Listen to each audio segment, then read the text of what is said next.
Tower, Delta 1855 with you on the FMS bridge visual or 28 right. 1855, runway 28 right, clear to land. Clear line, 28 right, Delta 1855. 256, wind 0106, runway 1 right, cleared for takeoff. 1 right, clear to go, United 256. Ghost 4461, run right, line up and wait.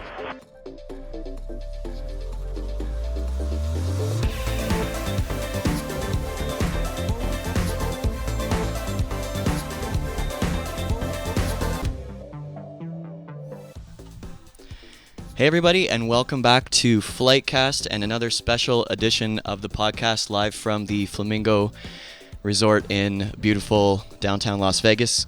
We are on the heels of what was a very successful and really fun and awesome FlightSimExpo 2018. So with me as always in the FlightCast virtual, actually we're not virtual, we are live in the studio, is Mark Denton, Mr. Skyhawk Heavy. Hey, Mark. Well, of course, I'm always live everywhere I am, so it's never virtual. But Are yes, you ever? Never.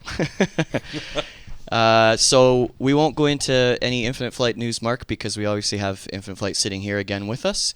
I want to just mention a couple of people that aren't with us today. One of them is with us in spirit, and that is Seb, who is now, as you guys will probably know, live from somewhere in Sweden, Stockholm. And he's our new support. What do you call him? What's his title? Support manager. Okay. And we also want to mention Tyler, who's actually here with us on a stick.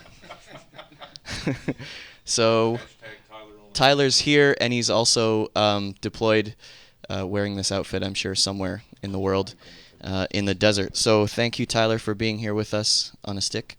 We want to give a shout out to Steven Wilson, who is normally producing the show, and we tried our darndest to get him in here, and he's actually enjoying some family vacation time. So Steven, thank you for trying to be here. I know it just didn't work out this time.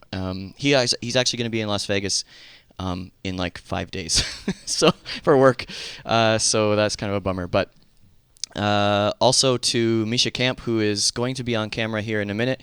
He's actually over in the corner right now moderating the live chat, which is rocking. So if you guys have any questions, please feel free to ask them in the live chat. We will do our best to get to some of them. And please be kind to each other. We always want to make that reminder. So let's get rolling. First, what we want to do is we have with us here Evan Ryder, who we've had on the podcast already to talk about FlightSimExpo before we started. Evan, this was a super fun time, and just I was telling Phil this way. Okay, I was telling Phil. I'm not a veteran of expos or conferences or anything, but this just seemed incredibly well organized, and from my seat, really flawless. So nice job. And why don't you give us a little debrief? How did it go from your seat? And yeah. Yeah, sure. Well, thank you, and thank you to the Infinite Flight team, that's the words, for being here today. As you can probably hear from my voice, it's been a fun weekend. I'm just about ready to give out entirely, so I think now's the right time. Thanks for waking up to come and do this. Yeah, it was challenging. We were out pretty late last night with Orbix and a few of the other guys, so it was fun. But no, you know what? It's been an incredible time, incredible conference. We've had a ton of fun, and we're just so grateful to folks like you and the rest of the community around flight simulation for helping to make this a reality. Awesome. So from your position, well, first of all, do we do this again next year? Oh, yeah. Yeah. Well, you tell me. Yeah, well, yeah, I hope so. There we go. What would you improve on? Was there anything you could improve on? And yeah. You know, we are trying to learn as we go, and we always get better every year. So there are certainly things we've heard, and there's certainly things that we've seen and we've noticed that we're going to keep working on. But as far as overall, you know, we're really happy with how the event went, and we think that our volunteers and our exhibitors did a tremendous job of giving people a great experience here in Las Vegas. That's what we're trying to do. Yeah, totally agree.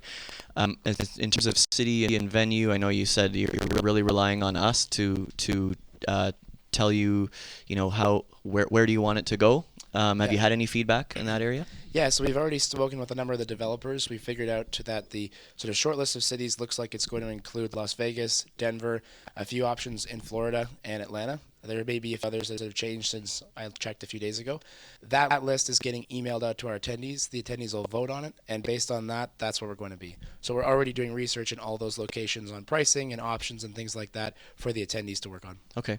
If I could just throw Bermuda into the mix, yeah. I think that would be really cool. Someone said Hawaii. Hawaii would be nice, yeah. Yeah. I don't know if Laura and Philippe want to foot the bill for all of us going to Hawaii, but it's supposed to be. Yeah, it's easy for Philippe to get there. So what can we tell people? You've got an audience right now, so any shout outs or thank yous or anything like that? Oh man, it'll take your whole day if I start doing that.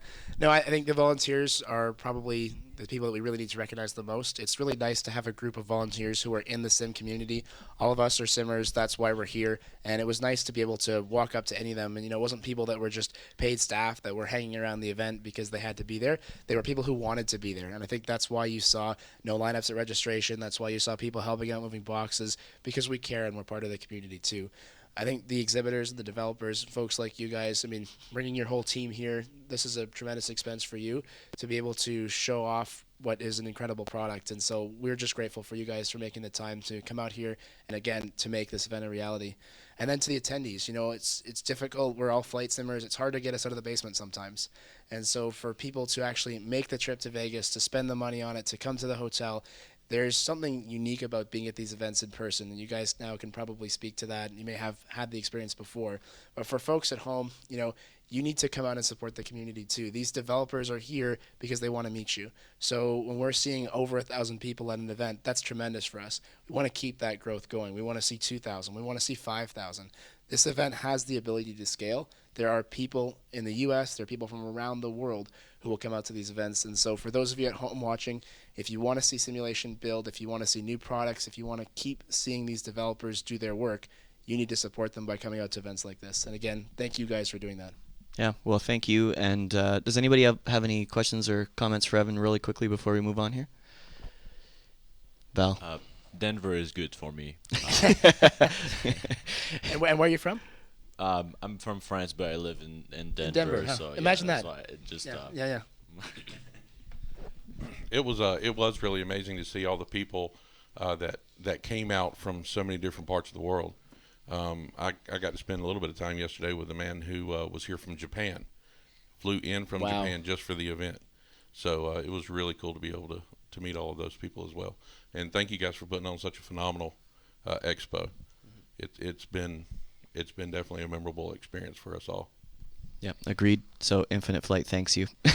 Yeah, thank you guys. Thanks for being here, and we'll be in touch, of course, throughout the year on things we can improve on, what we can do differently, and, of course, once we have a location for 2019. Awesome. Okay. Evan, thanks for joining us. Thanks for We'll having let me, you guys. go and go back to bed. Yeah, And yeah, we'll just so guys, we're gonna let Evan peace out of here, and we'll kind of shift some chairs around. So while that's happening, let's how are we doing here, Cam? Doing good. So I'm going to remind my team to, if you have something to say, please grab a mic first and hold it up nice and close. I forgot to do that in our little housekeeping before we started. So for those who don't know, let's just go around the table really quickly and say who you are and what you do on this crew. So Val, let's start over here with you. Hi. So I'm Val. I'm a developer. And I've been working on a few things like the airports, some of the UI, and working on new things too that we'll talk about probably later. Yeah, that's me. Awesome. Man who needs no introduction, Mark. Why don't you... My name is Mark Skyhawk Heavy. I am not a developer. That's actually not bad. That's pretty good. Yeah, everybody knows me as Skyhawk Heavy, so I'm the pilot community manager, and I get to work with these people on a daily basis. It's hard to believe that this is my job. I love it. Yeah, agreed. Hey guys, I'm Cam, the British, Italian, Spanish. He don't know where he from. The mutt. Yeah. Italian. Okay, so it's a pleasure to be here next to Sky Heavy. You're welcome. Yeah, so I work on a bit of everything. So at the moment, I've been focusing on a lot of web stuff. I'm doing a lot of stuff with the user interface, preparing for the FlightSimExpo. So yeah, I'm Cam. You want to take it? Fantastic. Well, I'm Jason, obviously. I host FlightCast, but also now I'm part of the Infinite Flight team officially. So I'm doing a little bit of work in a few different areas, including some digital marketing and keeping things organized, I guess. And I work with Cam a little bit on the web side of things and visuals, a little dabble in social media. So Yep, you try to tell me what to do. I try to tell Mark what to do. It doesn't work. So we're gonna talk about that later today in our company meeting. And so that's me, Laura. I'm Laura. I'm the CEO and co-founder of Infinite Flight, and I work on the flight model, the physics of the plane, anything that's aviation related, and multiplayer system in the simulator. And I try to keep all these people happy. All right, I'm Philippe. I'm the CTO and co-founder with Laura and friend. And I work on mostly like all the terrain in the past year,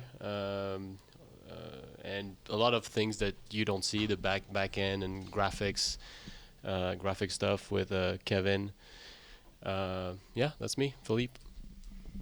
Yeah, my name is Jarno. I'm one of the graphic artists for Infinite Flight. I'm responsible for the aircraft exterior models and the liveries. So that's basically what I'm doing. Hi, I'm Kevin. I'm a graphic developer, and I work on the effect, and I'm done. It's too late. Kevin's not. He's a man of few words. So I would love to start off with Laura and Philippe. We did this last time, just a sort of the State of the Union, and sorry, Cam's talking to me.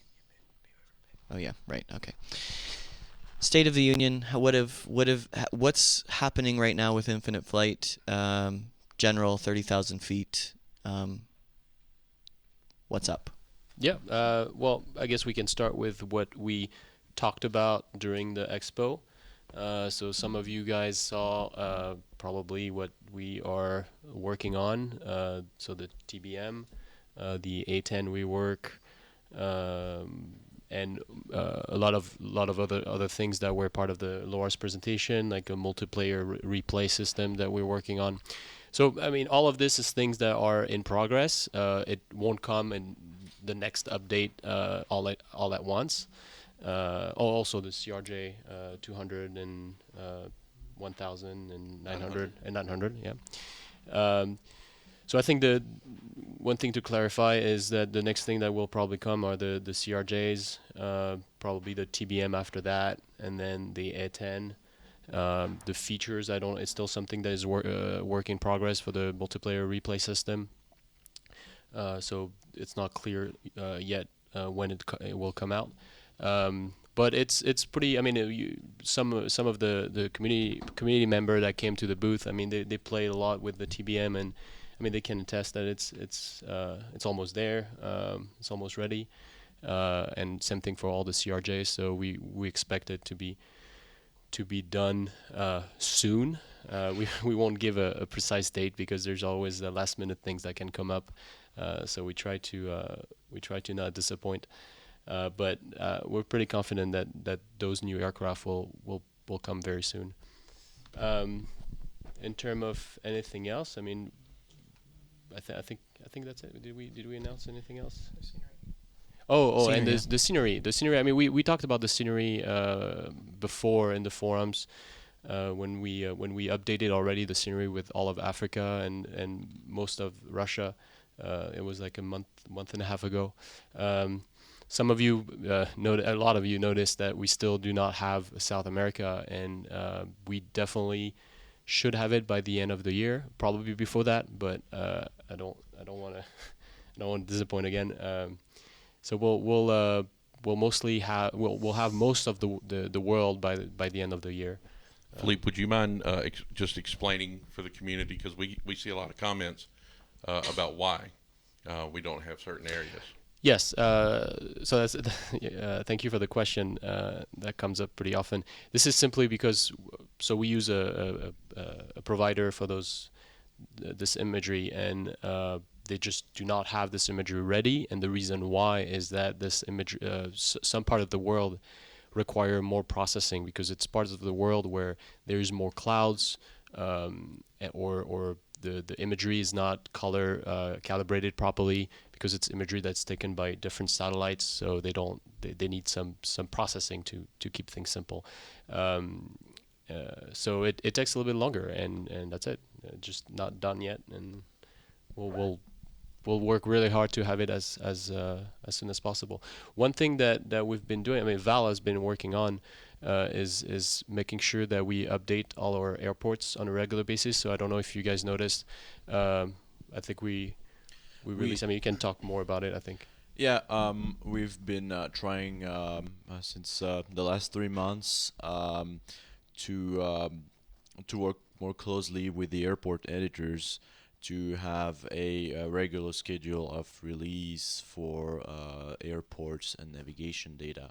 So basically every month I will retrieve the newest airports and new airports that have been worked on and bring it into Infinite Flight. This month has been a little late with with what's happening right now. It's been a little busy. It's gonna show up in the next few days, but yeah, we've been and hopefully we can we will be able to be very precise in the schedule every month. New airports, new navigation data. We have to automate this a little more so that it's less work for us.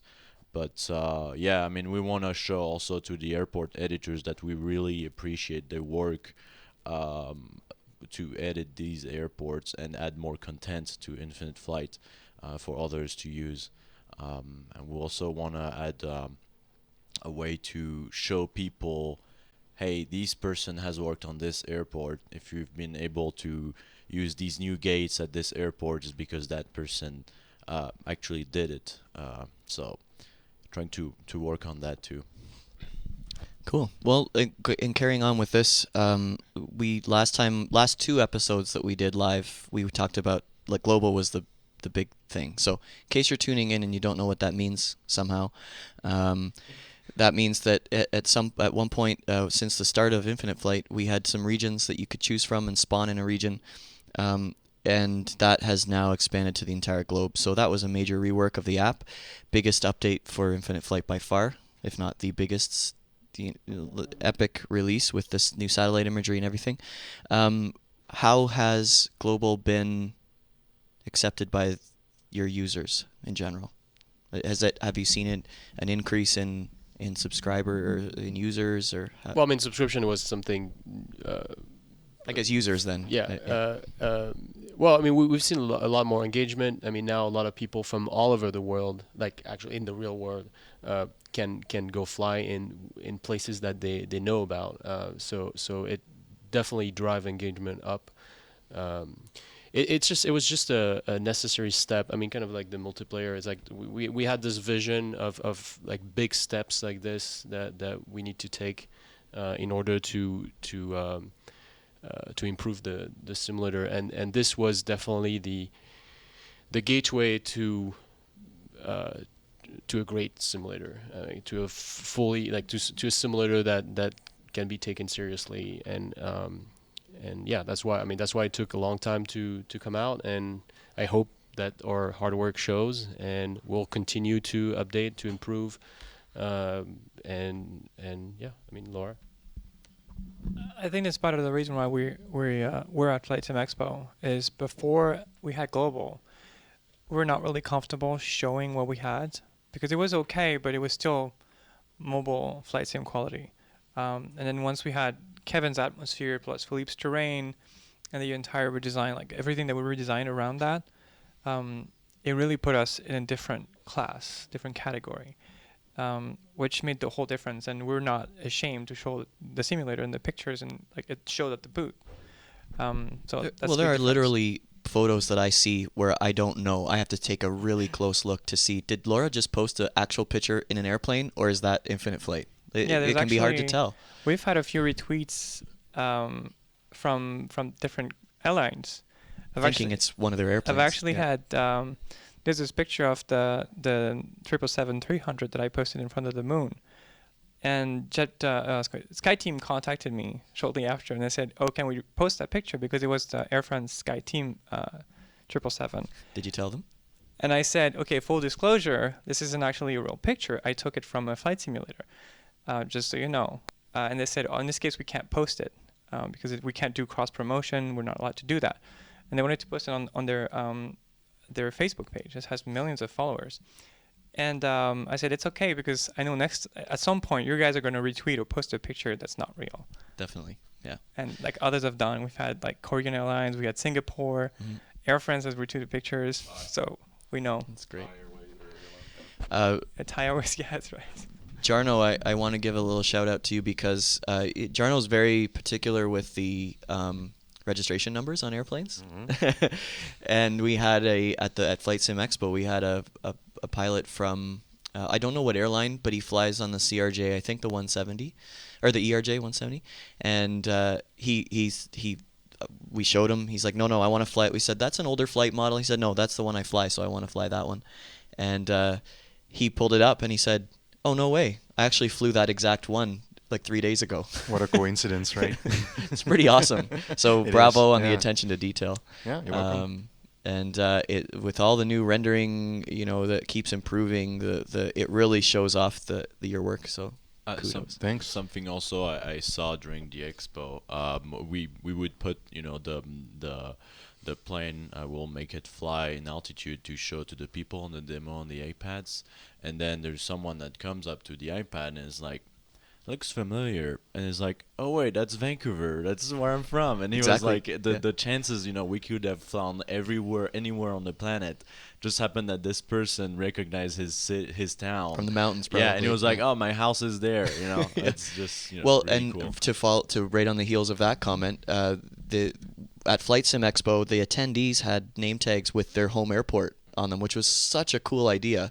So you could just say, oh, okay, PDX, and you just quickly type it into Infinite Flight, and then boom, they're on the runway ready to take off at PDX, and people are going, okay, well, that's awesome.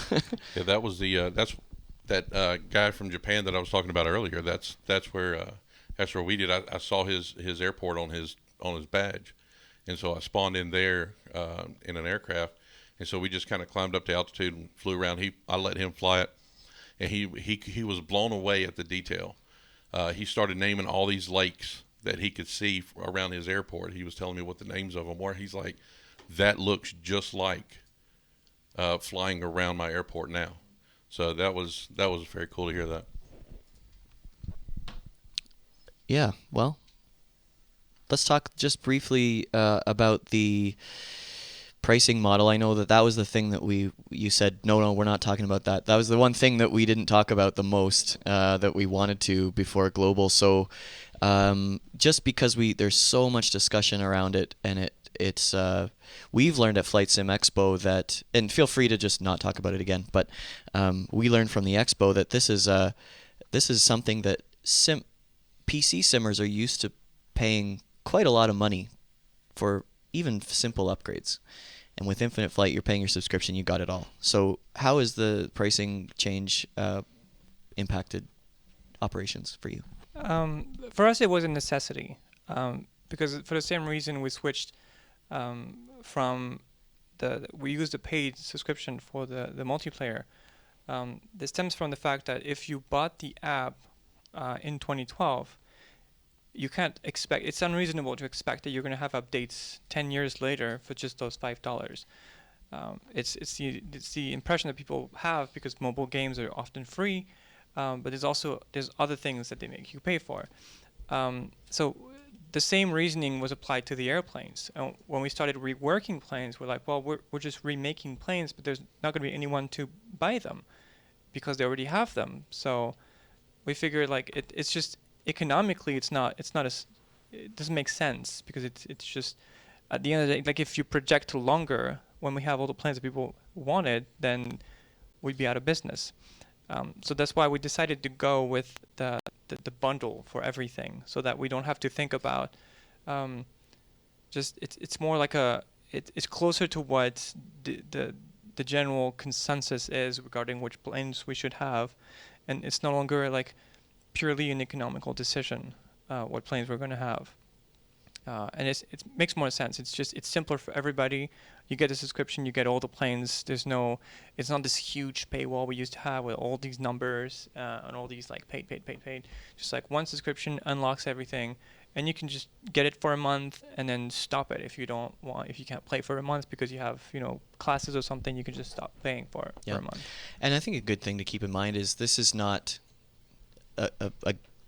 you're not simulating a snake eating other snakes. Like this is not a simple thing. Not that Slither.io is a simple game, but that's that has one task. There's so many components to this. There's so much work, as you can see. There's a big team, and this isn't even the whole team that goes into doing what we do. So I think that's good. Did you want to add to that or? No. Okay. Okay, so let's move on to FlightSimExpo. I know we got the comments from Evan, which was awesome. So for Laura and Philippe, does this mean that we'll see Infinite Flight at more events coming up? Yeah, this event was definitely an eye opener, and we definitely want to come back to the FlightSimExpo 2019. As to other events, we'll see. We have meetings the rest of today in which the rest of us will be convincing to leave to go to more events. Well, I mean, it's a lot of organization, and if we want to also be able to work on everything we have to work on. That's true. It does require man hours, and so it's always that game of seeing, okay, let's look at the payoff versus what has to go into it. Yeah. There'll be at least one event every year because we use that event also to see each other since we all work in different states or country. But yeah, maybe smaller events with just a small delegation that could work. Yep. Since now we have all the gear. The gear. Yeah. Cool, and props to everybody who put work into the organization and creation of the booth. It was fantastic. And I wanted to add that this was sort of a theory we had in our heads that after going to places like Oshkosh, where I was going to introduce the application to people, and they asked me what is Infinite Flight, and I said it's a mobile flight simulator, and you could see people kind of like going away or losing interest because mobile. Yeah, I've seen the top games on mobile. It's probably one of those games. It's like, well, no, you have to look at it. And when we put it in front of people's faces, they had a completely different outlook on it, and it changed their mind instantly. And stemming from that, I've talked to people that are known in the industry that were at Oshkosh, and 3 of them in the same team gave me the same exact experience, kind of dismissing the thing until I showed it to them, and then you could see them roaming the halls, or even like the night air show, still playing that night. So the idea was, let's do something to make sure that people see what it is before they can actually figure out it's on mobile. And this turned out to be the perfect thing to do. And we've had so many people come into the booth and be like, wait, this is on mobile? So what's the platform? Like, mobile? Oh, really? So I can get it on my phone now. Yeah. Like, yeah. And what engine are you using? Well, it's our own. Yeah. We've made it. And it was funny that there's some people who were heavily involved in simulation, had the big rig and everything, that never heard of us, probably because it said mobile, not interested. So it was a good venue for us to talk about that. Awesome. I want to go to the I'm assuming Misha that the questions are rolling in, so I'm going to go to a couple of them right now. He sent some over. Star Wars Geek is he's asking, or she, I don't know, asking how long does it take to do the TBM flight physics. So the horse is out of the barn on the TBM. We had it on the banner and the TV and everything at the booth. So let's talk about flight physics, and to tack onto that, I want to talk about designing the liveries and everything for it as well, and anything else the developers want to add. So the flight physics, it takes me about a month or 2, depending on how many other things I have at the same time. For the TBM, it probably took me a month. I'm not done yet. There's probably a few things I need to tweak because we kind of had to remove the TBM. So the story is... Please tell us the story. Okay, so we shipped the TBM. So we sent to beta all the CRJs, the A10, and the TBM, because I was working on them on all those planes at the same time. And I figured I didn't want to have a special configuration for me and for the beta, so I sent everything to everybody. And then nobody cared about the A10 and the CRJ. They were all playing with the TBM. Well, it was the one that was done. The CRJs were done, but we had... Yeah, but it's the coolest. Yeah, it's such a cool airplane. It's fast, it's small, it's nice looking. And at some point I had to just remove it. And it's a prop. And I had to remove it from the beta because... I'm like, you guys have to test the CRJ 700. Nobody's testing the CRJ. We're shipping the 700 in a week, and you guys are not even playing with it. So we need everybody to crank on it and find bugs and find issues with it. So I took out the TBM and the A10 and the other ones, the other CRJs, because they were all flying with the 1000. Like, you need to fly with the 700. You took our toys away. Yeah, I took your toys away because you guys couldn't behave.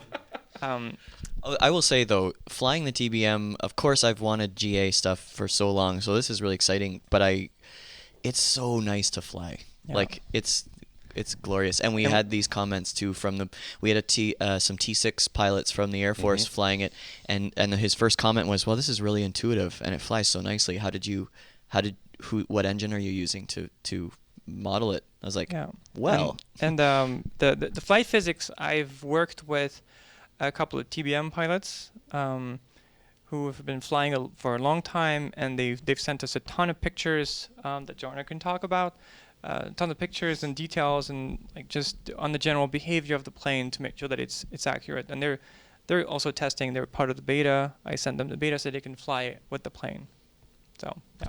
Awesome. And Jarno can talk about. So yeah, Jarno, with the evolution of everything that's been going on in the app, is your process still the same, or what's the more or less, because it's basically the same model or modeling compared to other aircraft.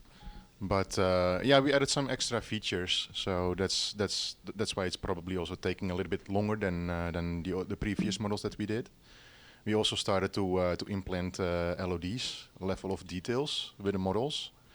So basically, when you zoom in, the aircraft model is on its highest quality, and when you zoom out, it's getting less and less quality. So it's just for performance savage and those kind of things for devices. And probably Philip can talk more about performance issues. Yeah, I mean something interesting to notice with the TBM and all the aircraft, and actually the CRJs as well, is now if you're outside of the aircraft and you look into the window of the cockpit, you will see the full resolution cockpit.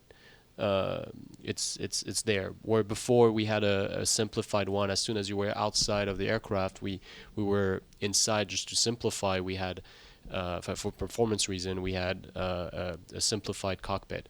So now we really it's all distance based. So based on the distance at which you look at the aircraft, it's going to be a different level model that is displayed. But to you, it will, to the end user, it will be seamless.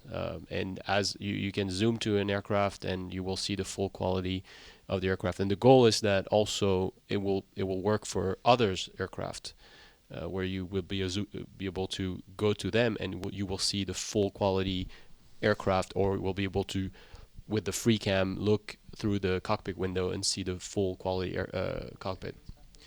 And it's the case now for the CRJ. So this is where you tell me no, but can you go into any of the super secret work that you're working on right now? I mean, you've just kind of alluded to it, but can you? Well, I mean, this is part of a longer term optimization that we're trying to do. I can talk about the end goal, because all the stuff that we're doing in between is there's a lot. It's still pretty a lot technical. It's technical, and there's a lot of work to be done, and to make it work on mobile, it's an entirely different discussion. But we're basically trying to push the limit of number of aircraft that you can have, that you can see, like when you're flying in multiplayer.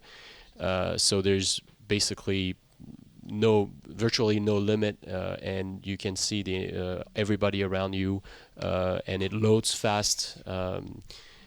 So it feels completely seamless. Like when you turn around and there's an aircraft that gets into your field of view, you will see it right away, and you can get close to it, and you will see it at its best resolution.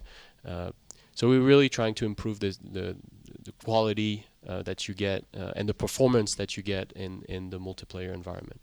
It's a long-term project. I mean, there's a few steps, like everything, to get there. But this is something that myself and Kevin, and I guess Jarno and Laura, we're really dedicated to get right. So, Kevin, did you want to add to that at all? With no. Okay, cool. So another question that came in on the live chat was from Nico, and the question is, have they experimented with working cockpit instruments? So that sort of ties in with what you've been saying. Yeah, a little bit. So some of the work that we did for the optimizations kind of opened some avenues to have working cockpit instrument in the future. It's really, I mean, there's multiple issues there. like to what level we want working cockpit instrument. Do we want to simulate every single detail of an FMS or a Garmin G1000, for example? Well, there are like whole packages for dedicated to an FMS in PC flight sims, right? Yeah, in PC flight sim, you spend a lot of money just for an add-on that is dedicated to a G1000. Right. Yeah. So I mean, I know that a lot of people probably will say we want it all. Of course. So it's a matter of finding all the information about how it works or getting our hands on. I mean, I'm pretty sure we can find a G1000 and play with it to figure out how it works. I mean, for us, that exactly. Yeah, Laura and I will be more than happy to go do some flight time in an aircraft. Just for product development. Yeah, it's gonna be very expensive. Yeah. No, but it's mostly to find the good specs, to find the specs of how all the different screens that they have. So yeah, I mean, and getting also good navigation data for those aircraft systems. Mm-hmm. So there's many elements, and it's kind of daunting. I mean, when you look at it, the first time you see it, it's actually it's a full project on its own. So we are working on it. We are enabling the ability to do it in a efficient manner, but it's still on our radar, no pun intended, and we'll continue that way. Okay. Tyler has a question. Also it's also being asked by Thomas R on the live chat, and I think he's been out all night. He's really tired, so I'll just ask it for him. Is Center coming back to ATC? So the issue with the Center is that the data we have right now does not have all the ARTCCs and all those regions boundaries and their frequencies and what they represent. We have some data that we could use, but it's only for the US. And it's something that part of the reason why we've been at FlightSimExpo, to talk to different vendors who provide these kind of data, to see what we can do with them and partnership or anything that we could do with them. But until we have that, I mean, the previous Center we had was just basically a hack. It was just an approach with a longer range. So we could also do that, but we might as well just do it right. So we have the proper data. So no answer for that. Okay. For now. I'm going to just keep going with the community questions because we didn't want to get super technical with what everybody's been working on. So these are awesome, and this is why the community is why we're doing this. So thank you again, you guys, for tuning in. Actually, I'm going to go with a community question that Cam asked in the community. Do you want to ask your question? You were asking about the CRJ. So yeah, when Jason made the announcement, he asked, can you guys please answer questions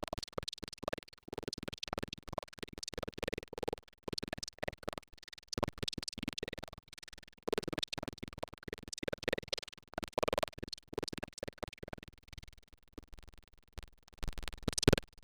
Most challenging part? I would say I had so the flight model for is it okay? Continue on. Okay. I don't know. All right. So the flight model for the Boeing 717 was a little challenging because of the way the engines were in the back, and I was kind of apprehensive about doing another one like that because I was not really happy with just how it behaved. And I found ways to I dug deeper and found ways to really have the accurate weight and balance for that plane to make sure that all the weights are equally distributed and the profile is just right. And I'm happy because now we have our CRJ testers who actually fly the plane told us we nailed it. It's just the way it flies, and they're happy with the numbers that we've come up with.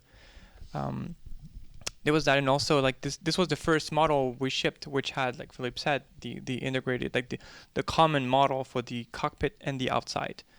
So that came with a bunch of challenges of figuring out how we make this work, and how it works with the future evolutions that we want to put in place. But yeah, that would be the flight model, just the fact that the engines were in the back, and figuring out how to make a model that's going to be upgradable in the future. Cool. I want to make a note. Speaking of the community, which, by the way, if you're new to us and you're not sure, the community forum is by far the most active place that you can talk about infinite flight with others and join up for events and or virtual airlines. And there's a growing group called IFAE, which is Infinite Flight Aviation Experts, I think. I want to give them a shout out. We had a couple of them. Las Vegas, username Las Vegas. He was here hanging out with us yesterday. Mr. 2 days ago. 6 million XP, something like that. Yeah, he's been around since the start of Global, and you just hear his screen name a lot, or call sign. And also we had our friend Doug. Doug Hamilton. Doug and his family, and we also had Art. Help me out. Art Martinez was here. Art and Doug, and I think Las Vegas now, they are part of IFAE, and they have huge events. Like, you go on Cameron's flight tracking app, Live Flight, you see this massive string of airplanes, and it's very organized and pretty cool. So community.infinite-flight.com, and you can get just ask questions. You ask a question on there, and you will have tons of responses within seconds usually. So we had several IFATC yes. members that were there. Joshua Smythley was here. Doug, I forgot he was here. Gary and his wife Linda were here. Jake, Matthew Britton. Jake, yeah. And there was some that showed up at the expo, and so that was really nice. And then we had Darius Glover, who showed up. Him and his family brought him over here, and it was such a pleasure to meet with him. True. We have Instagram accounts you can follow. Skyhawk Heavy, of course. Live Flight app. Yep, you can follow at Live Flight app. Misha's handling that, so you may see some behind the scenes from this weekend and this week. Yeah. I'll translate that. It's at Live Flight app, right? Okay. Yeah. Also, another shout out to Darius Glover, who made it out with his family. It was very great to see him, and we got a picture of everyone. We should also give a shout out to Infinite Flight _17. You can follow him on Instagram. He was live streaming like a crazy person. Before received quite a few TBM shows that he had. Maybe we won't let him share his name if he wants to. Just I think he's one of the youngest dudes that came and hung out with us with his dad. So we'll let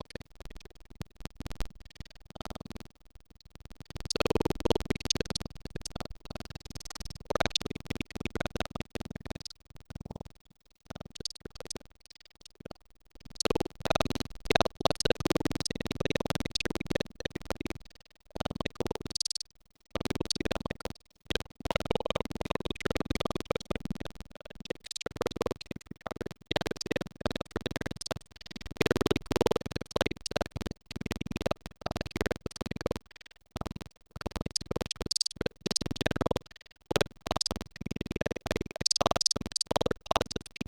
that. From other sims and stuff like that, but just seeing everybody here is FaceTime is so great. What's great is to see the progression. It's like the community. Every time we meet up, there's just a little bit more people coming. I mean, there's a good occasion here with the FlightSimExpo. Yeah, for sure. But yeah, it's for us. It means everything. People coming with their families and stuff. Yeah, Like it just really means a lot. So it's thank you everybody who came out. I mentioned the community because we were talking about the new airplanes and stuff, and there was a thread talking about the TBM, and someone voiced their disapproval of that being the next airplane. And I just want to say, like, thank you for discussing it, and most of you were being very kind about it and saying your opinions. So continue to be kind to each other. Make your opinion known. That's okay. I know some people aren't going to want more GA aircraft. You all want a lot of you want the A350. Oh. I said it. It's okay. We'll be okay. Well, but and you know, just to touch base on that, and I know a lot of people want the A350. There's a lot of reasons why we don't have it right now, mainly me. So I'll take the heat on that. so you're welcome, right? Yeah, Mark? I don't want the A350. But, I mean, the biggest issue, though, is that because it is a fairly new aircraft, the data that, you know, we need to be able for Laura to add in for the flight physics and all that is just, it's not as readily available as a lot of the other aircraft that we have. So it's not that we don't want, well, I don't want to, but it's collectively, we know that it's an aircraft that people want, and we will eventually add it. But when we add an aircraft or any new feature, we want it to be as accurate as possible. So we don't want to just, you know, collect some hodgepodge information from the internet. We want to make sure that we do have the accurate data to be able to make the flight physics as realistic as possible. So we will, against my better judgment, have it in the future. Sure. I just want to go back to what we were saying.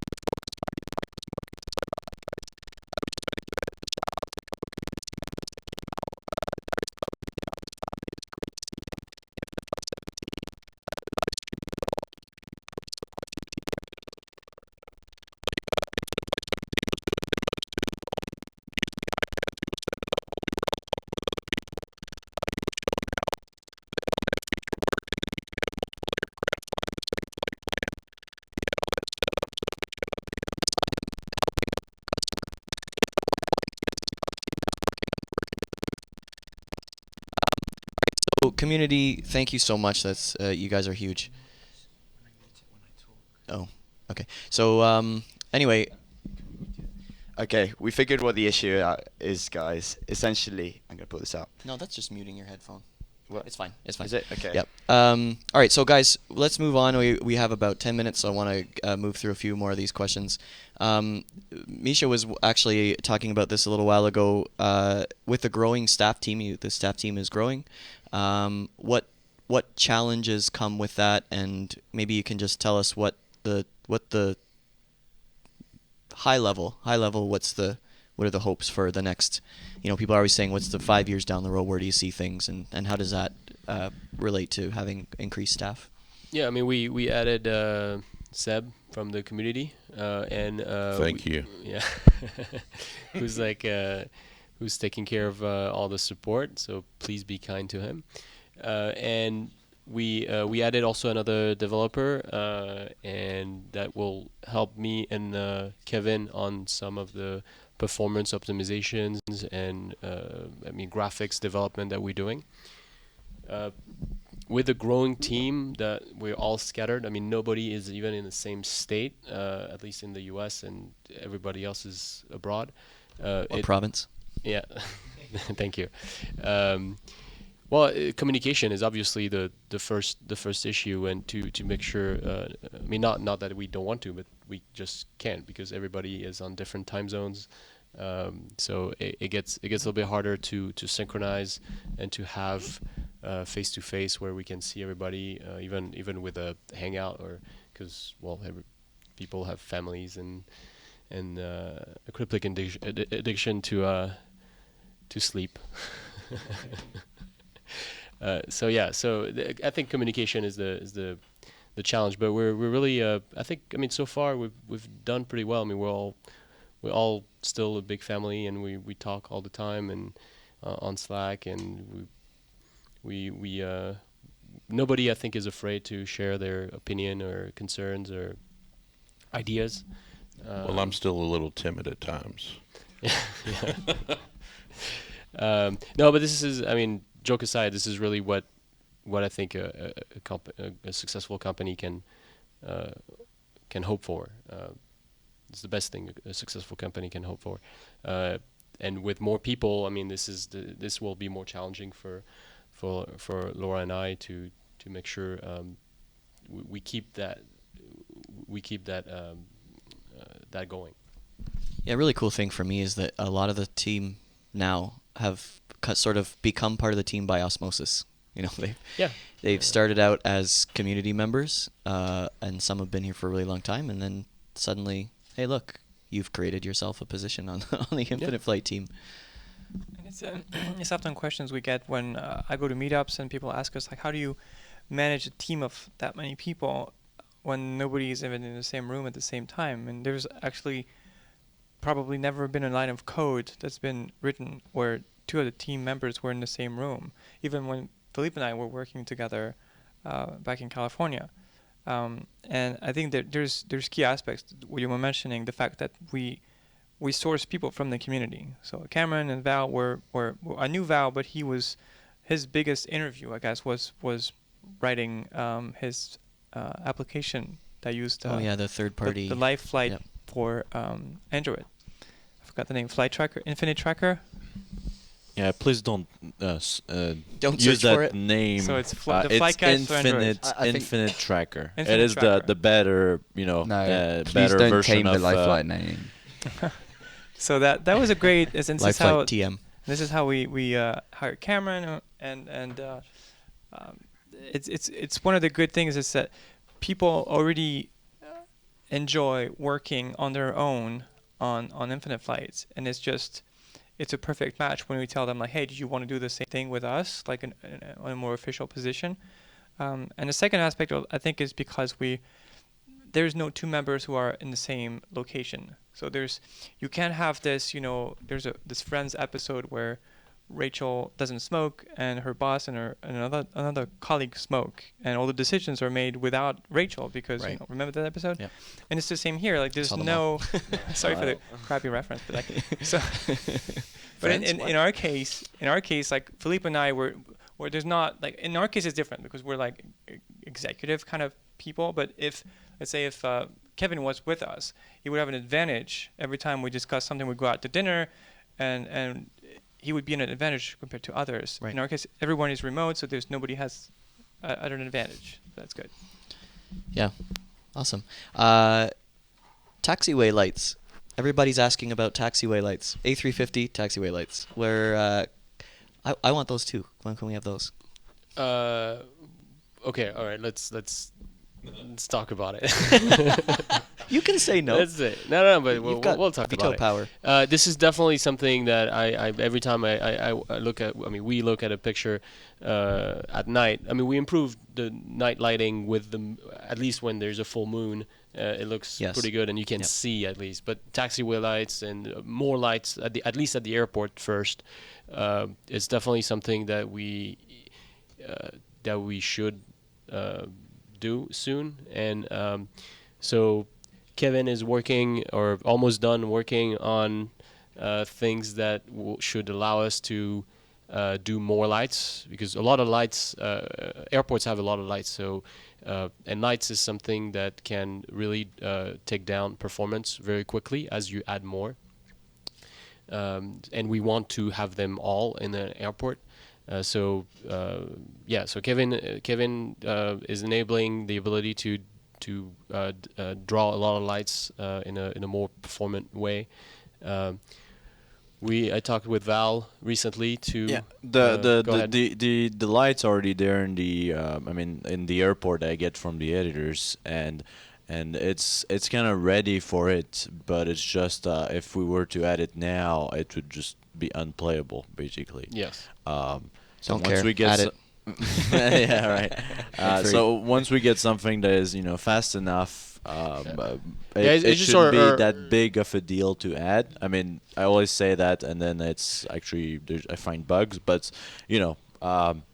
it's we had this in mind when we made the airports for global in the first place. Yeah. Yeah, we were waiting for. Global was really what allowed us to unlocked a lot of features that we wanted to do. Simply because if we did it before, we would have had to redo it after global. So now we have. I mean, the data is there. The performance should be there pretty soon. We need to redo the lighting system for airport. It's something that we did that we coded many years ago, so we need to recode that. But this is not the most complicated part. So I think it's one of the next enhancement that we'll bring to the terrain. I mean, to the airports, definitely. Fantastic. So guys, I'm going to ask one more question from you and Fleming because I think it was a good one. We're jumping kind of back and forth here. But think about anything else that you want to add before we go while we're doing this. But when you start working on new features, so let's see, I'm just going to read it so I don't mess it up. When you start working on new features, do you take more of a let's add this aircraft with the next update approach, or is it more of a continuous process like let's just keep working on multiple things and add them when they're ready? So what's the mindset? Is it sort of just evolving and organic, or how does that work? There's always been a little bit of organic progression in how we work. So we don't really decide what's going to be in the next update as soon as we start.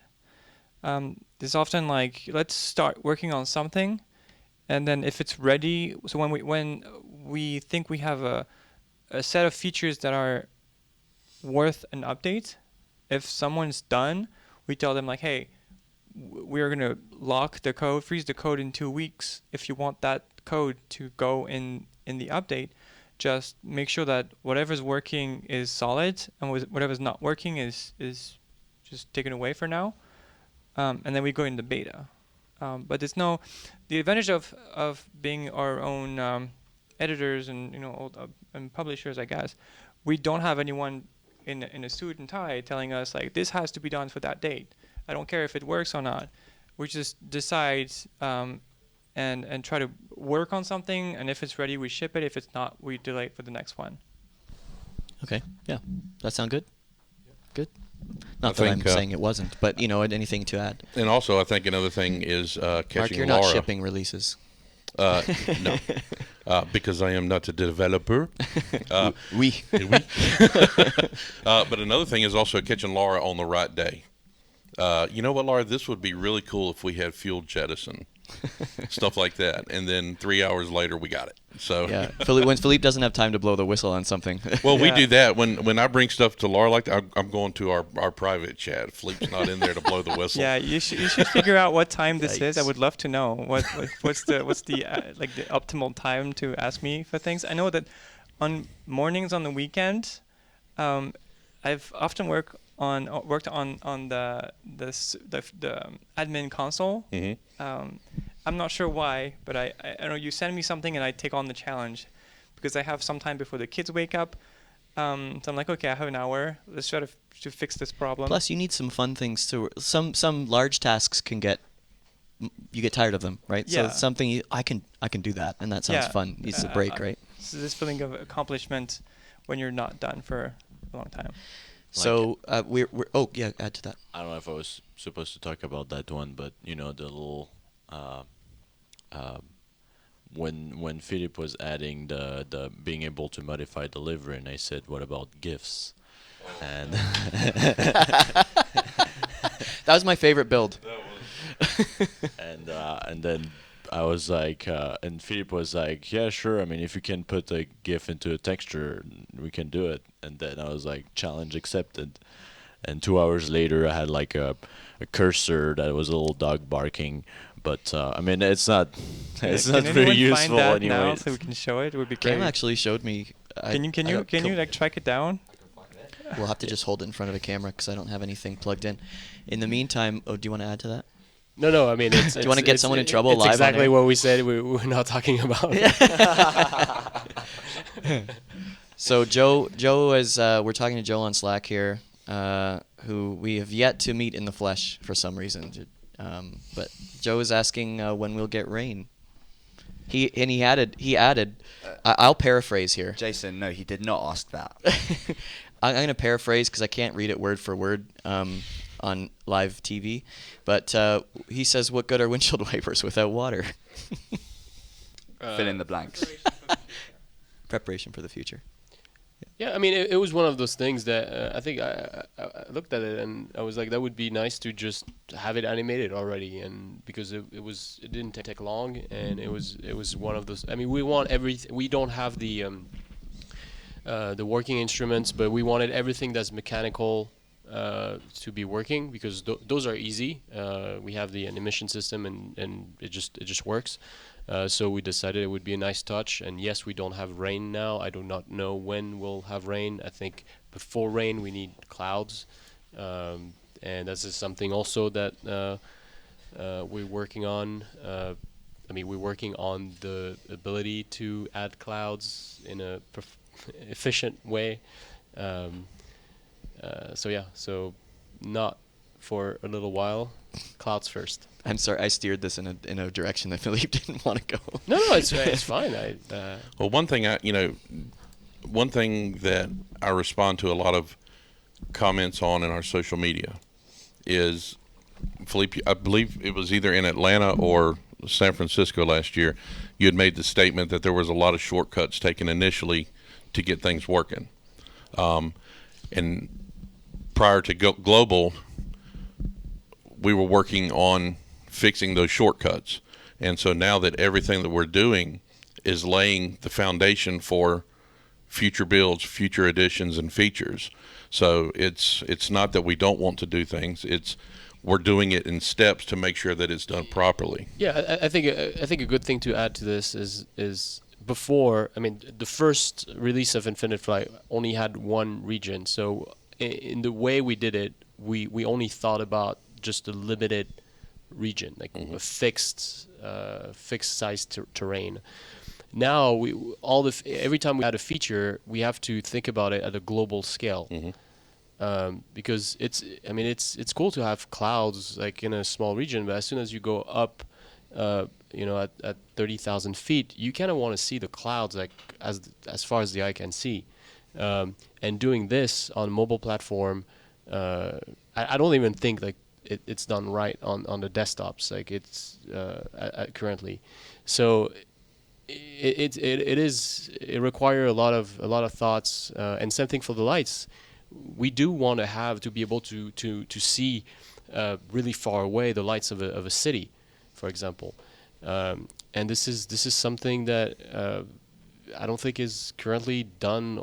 There's other simulators that do it pretty well, but it still doesn't. On desktop, like it's not like you can't see at the same distance that Infinite Flight offer when you're that high. So we're trying to think at the global scale, and this is why those features take a long time. So we can make it right. Or flying through a hurricane, with perfect 100. skies. Yeah, you got 100 mile an hour knot or 100 knot winds, and it's clear as day. So it's something I want to give a big shout out to Kevin. He's like the on Wikipedia, I think he's known as the unknown developer in the French version.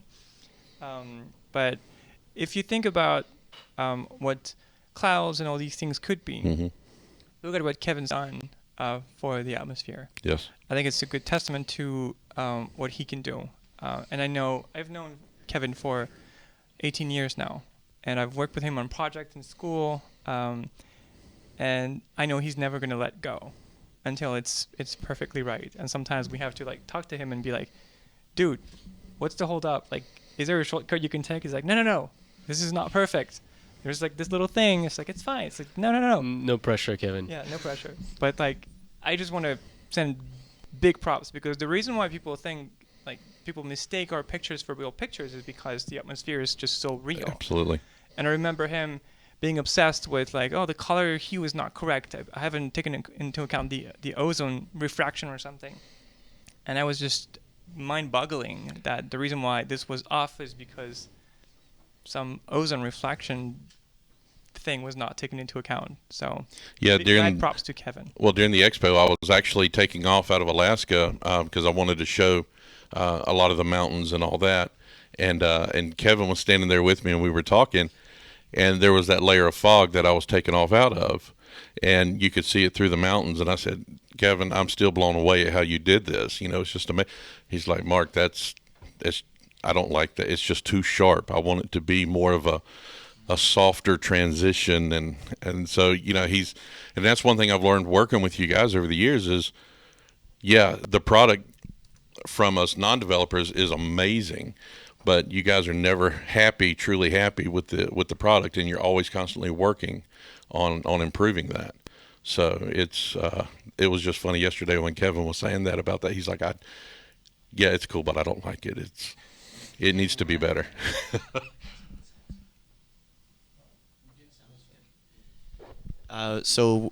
Joe has one more question. Of course Oh, sorry. he does. Actually, no, it wasn't Joe. It was Tyler. Tyler chimed in over here on our Slack team. Whether he is here or Let's, 3 million miles away, he always has to make every FlightCast Yep. episode we so do. here we've got Tyler asking, what about new sounds for the TBM?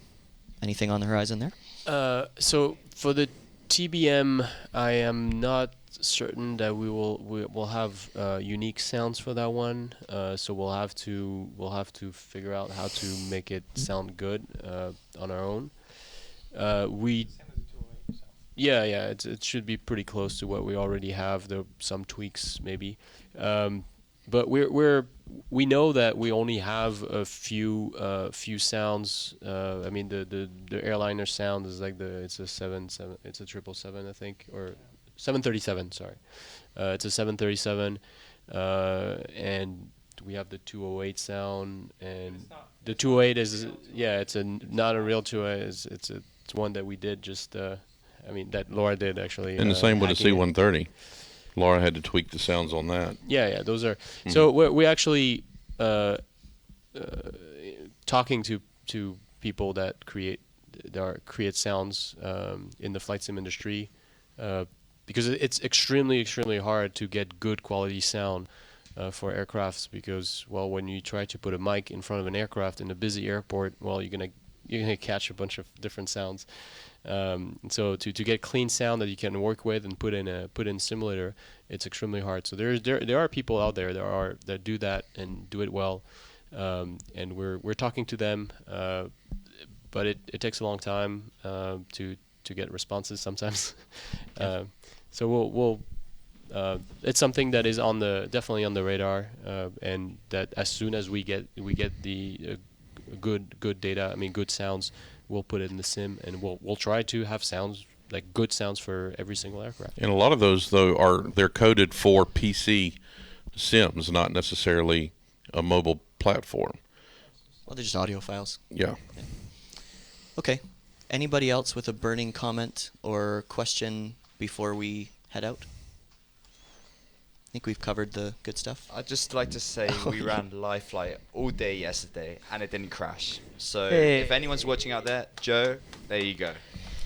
Yes, it was quite amazing with all 3 servers running actually. Oh yeah, that was actually a thing we tried. We put all 3 servers on the map and actually looked quite cool. So that'll be something I'll probably be adding soon. Just a giant number of aircraft It on there. was Huge. well over 1,500 Huge. at one point. Yeah. It was loads.